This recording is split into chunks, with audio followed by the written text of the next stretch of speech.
ശാസ്താംകോട്ട ഭരണിക്കാവ് ടൗണിലെ ഗതാഗതക്കുരുക്കിന് പരിഹാരം കാണാൻ യോഗം ചേർന്നു. ശാസ്താംകോട്ട ബ്ലോക്ക് പഞ്ചായത്തിലാണ് കോവൂർ കുഞ്ഞുമോൻ MLA നേതൃത്വത്തിൽ യോഗം ചേർന്നത്.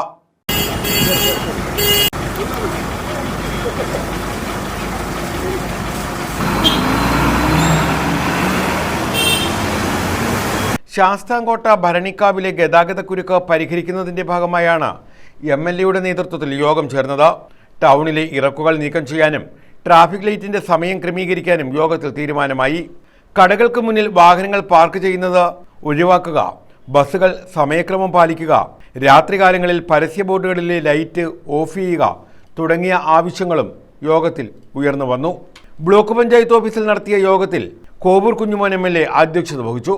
നമ്മൾ നേരത്തെ ഒരു മീറ്റിംഗിൽ സ്ഥലം അക്വയർ ചെയ്തെടുക്കാൻ പഞ്ചായത്ത് എനിക്ക് അക്വയർ ചെയ്യാനുള്ള ഫണ്ട് ഉപയോഗിക്കാൻ പറ്റത്തില്ല, ലാൻഡ് പർച്ചേസിങ്ങിന് പറ്റില്ല. അപ്പൊ ബ്ലോക്ക് പഞ്ചായത്തും ഗ്രാമപഞ്ചായത്തും ചെയ്യാൻ പറ്റുമെങ്കിൽ വലിയൊരു ഉപകാരമായിരിക്കും.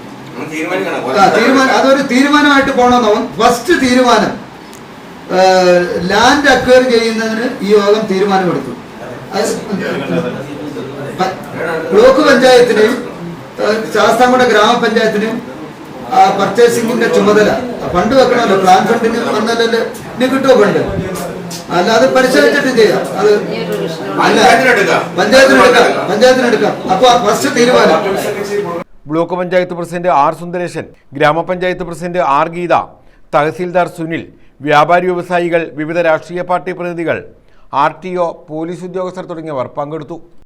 31 സ്വകാര്യ ബസ്സുകളിൽ 6 ബസ്സുകൾ 20 ട്രിപ്പ് നടത്തുന്നുണ്ട്. കരുനാഗപ്പള്ളി പറഞ്ഞിക്കാവ് മാത്രം 6 ബസ്സുകൾ 120 ട്രിപ്പാണ് നടത്തുന്നത്. മൊത്തം നമുക്ക് 240 ട്രിപ്പുകളാണ് കരുനാഗപ്പള്ളി പറഞ്ഞിക്കാവ് ഭാഗത്തെ പല ഭാഗത്തേക്കുള്ള ബസ്സുകളോട് പോകുന്നത്. അതിൽ കരുനാഗപ്പള്ളി പറഞ്ഞിക്കാവ് മാത്രം 120 ട്രിപ്പാണ്.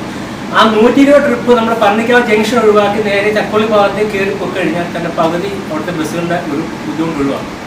News bureau, Sasthamkotta.